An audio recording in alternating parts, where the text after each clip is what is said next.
A partir do dia 3 de setembro, o aeroporto de São José dos Campos volta a ter voos domésticos. Serão 5 frequências semanais entre São José dos Campos e Rio de Janeiro.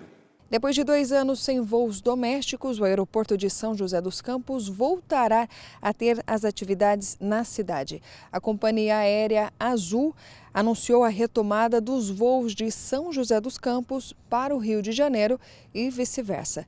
De acordo com o secretário de Inovação e Desenvolvimento Econômico, Alberto Marques, ele informou que o aeroporto não está parado e vem recebendo aviões de carga e também aviões militares. Acompanhe na reportagem. O aeroporto de São José ele tem um movimento já próprio todos os dias, né? Com pousos e decolagens de aviões militares, com pousos e decolagens de aviões em teste da Embraer. O aeroporto tem um movimento interessante, né? Voos de carga, de vez em quando também utilizam o aeroporto. Agora, nós estávamos sem voos de passageiros de companhias privadas e essa é a grande novidade, não só para São José, mas para toda a região, não é? A gente agora tem uma opção de embarcar aqui em São José, que é muito mais fácil, muito mais simples, para o Rio.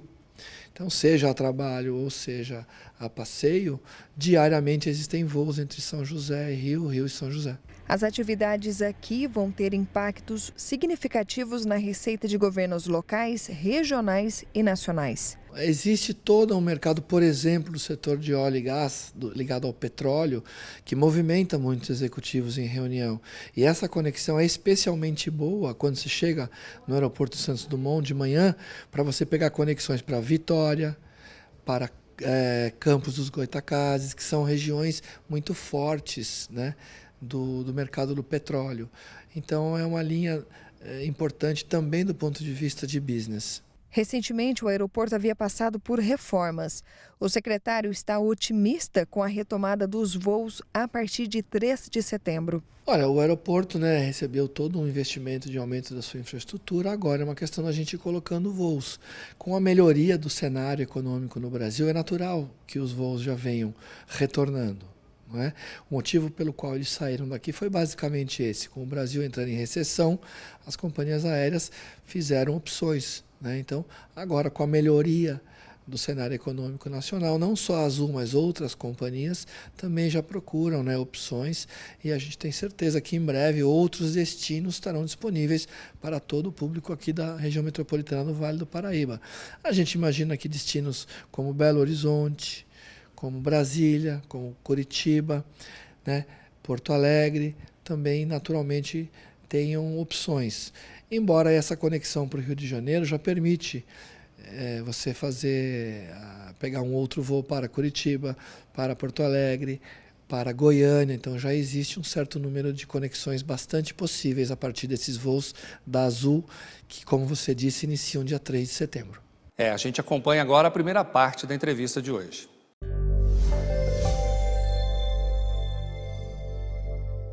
Num Brasil de 13 milhões de desempregados, eu não sei o que é mais difícil, se é você se recolocar no mercado, se é você entrar nele pela primeira vez, mas eu acho que sempre vai depender de uma boa insinuação através de um currículo. E essa história de currículo é complicado. Uma hora pediam um retrato, outra hora não querem mais retrato, agora é um resumo, um extrato, não precisa dizer quantos cursos fez e dar detalhes.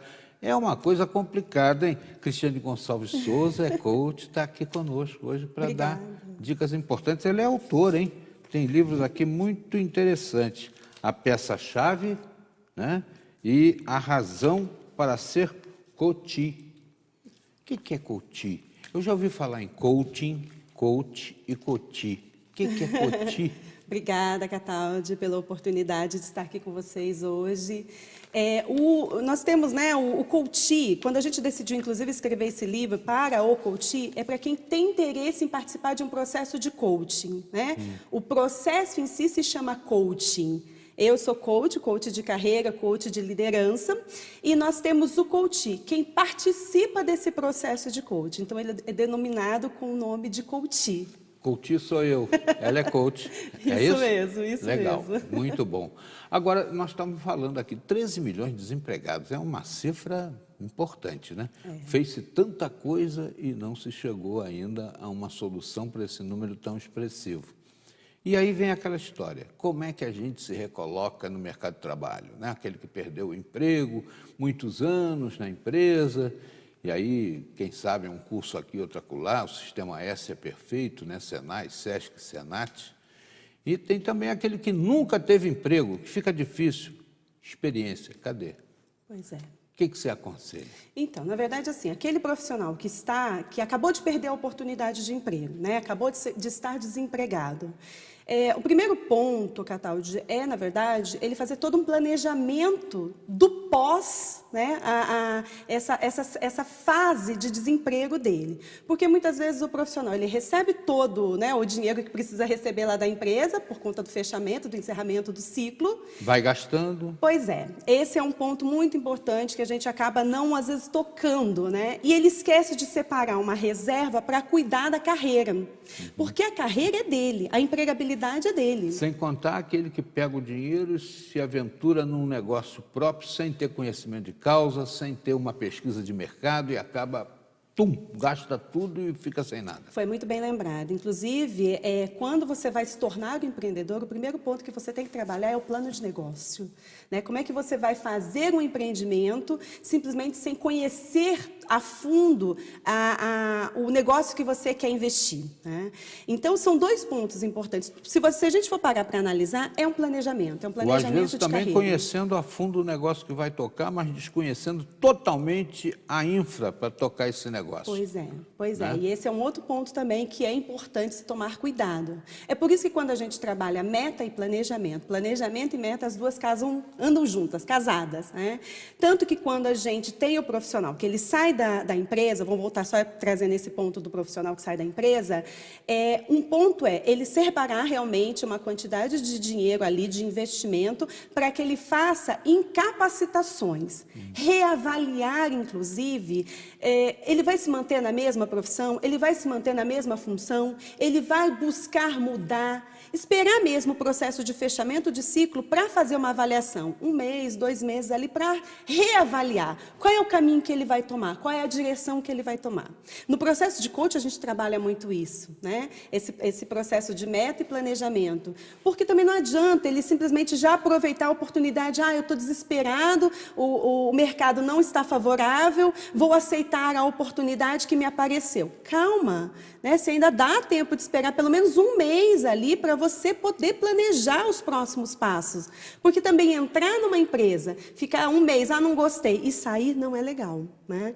Então, a gente tem que tomar todos esses cuidados ali durante o processo de carreira mesmo da pessoa. Ainda que quando ele vai investir no negócio próprio, buscar informações em relação ao negócio próprio. Porque nesse processo que a gente tem vivido nos últimos anos, Cataldi, né, em função da crise, tira o S, CRI, você já deve ter ouvido falar dessa expressão. A Associação Comercial e Industrial aqui de Pinda usa muito essa expressão, tira o S e CRI. E é isso mesmo. Mas também não adianta criar sem um planejamento. Claro, né? E sem o conhecimento de causa. Sem conhecimento de causa, sem você buscar ali os órgãos do S, do SEBRAE, neste caso, para poder se informar um pouco mais qual é o caminho que você quer levar enquanto empreendedor. Porque também, para ser empreendedor, você tem que ter diversas competências e você tem que fazer um planejamento. Não dá para simplesmente, vou montar uma loja, vou montar um negócio, sempre fui muito bom de informática, vou montar um negócio de informática. Tá, vamos com calma, vamos fazer um planejamento, vamos ver o custo, né? O investimento disso, na verdade. Ainda tem uma coisa tentadora, não sei se você concorda comigo, que é essa história do sujeito aproveitar o conhecimento de uma rede de fast food, uma rede de serviços, sem ter também o conhecimento do que aquela rede exige. Porque se no final da história o cara vira escravo da rede, né, e fica numa situação complicada. Ele tem que ver se realmente a coisa é vantajosa. Para ele, pode ser para outra pessoa e para ele não. Né? Eu acho que nesse caso, né, quando a gente trabalha a questão de franquias também, dessas redes, é importante você conversar com quem é franqueador daquela rede. Outro dia eu tive mesmo uma coach que ela está com o objetivo de abrir numa franquia de bolos. Eu falei para ela, olha, a primeira coisa que você tem que fazer é definir o ponto, definir o entendimento da franquia. O mercado. Conhecer o mercado. Mas eu queria abrir em outra cidade. Tá, você conhece a outra cidade? Também não adianta você se deslocar para uma cidade que você não conhece nada. É importante importante, sim, você abrir o seu negócio, que bacana, porque é um passo muito grande, é muito desafiador.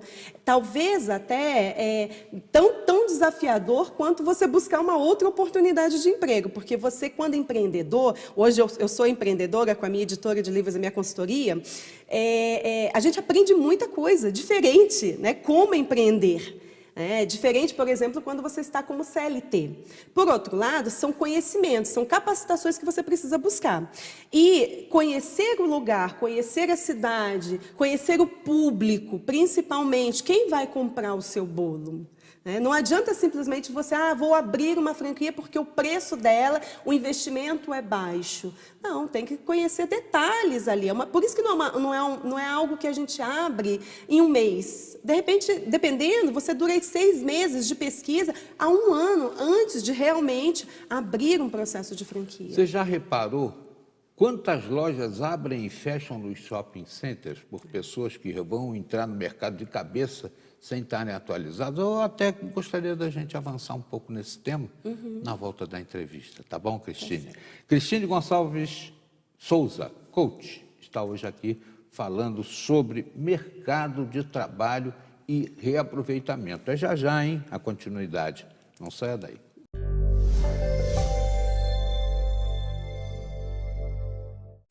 Depois do intervalo, você confere. Pesquisa mostra que aumentou o número de idosos no mercado de trabalho. É só um instante.